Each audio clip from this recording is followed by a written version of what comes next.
And that's to be expected when they got two of the best perimeter defenders in the league in Kawhi and Paul George. LeBron in the 4 games against the Clippers, 37% field goal percentage. That's his lowest against any team he's played more than once this season. 21 points a game. That's 4 or 5 below his season average. But what's interesting is, and last night he really struggled, obviously, in the first 3 quarters. In the fourth quarters, the last 2 games that the Lakers have won, LeBron has been very good. 7 points last night, 2 assists on 3-pointers in the fourth quarter. Obviously, the 2 drives in the last minute and a half, including the game winner. And Anthony Davis, while a lot of people might praise him, and he was great in the first 3 quarters, he scored 2 points in the fourth. He's got 10 points in the fourth quarters of the 4 games against the Clippers. So the question for the Lakers is, is that the formula? Can they trust that formula? Is it AD's going to carry them through 3 quarters? And can they trust that LeBron's just going to be able to dominate in the fourth? That's a tough thing to do when you got such great defense on the perimeter by the Clippers. So I was discouraged that AD didn't do a little more in the fourth. And then finally, let me throw this in. LeBron's defense was phenomenal. That's a big sign for Lakers fans. They got to like that. When he wanted to, he locked down Kawhi and Paul George. The last game they played, I think it was March the 8th or the 9th. Did Lou Williams and Montrezl Harrell play? Did Avery Bradley play? Skip, it's not your turn. I'm just asking Chris Broussard. Oh, you're asking I'm not Chris. saying that they're going to sweep him. No, Skip. I didn't ask you if they go. That's not what LeBron was great in that one. Chris, all I asked was a simple question. The last time they played them at the Clippers, at their home, did Lou Williams and Montrezl Harrell play? Yes. And what was the score? What was the outcome of that game? Because the problem that you guys say is that you make it seem like the Clippers are unbeatable. Or they get all these guys. All I know is that they had 2 superstars. They had 2 of the top 10 players in the NBA. We got 2 of the top 10 players in the NBA. Okay?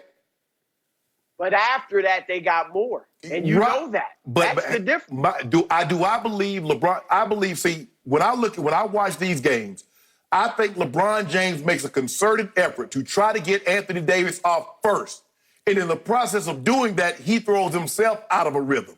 And so if you look at last night, what was he doing with the ball? He almost every time he came down the court, he's trying to find Anthony Davis because he knows they have no answer for him. None, 0. So you can get Trez back. You can get Joakim Noah. He put 32 on Joakim and Zubac in 3 quarters. He played a little bit more than they probably wanted him to in the 3rd quarter. He played the entire 3rd quarter. And they asked Coach Vogels about that. And he said he had the hot hand, we rode him, and he kept us close. Now go, James, bring us home. And what did he do, Chris?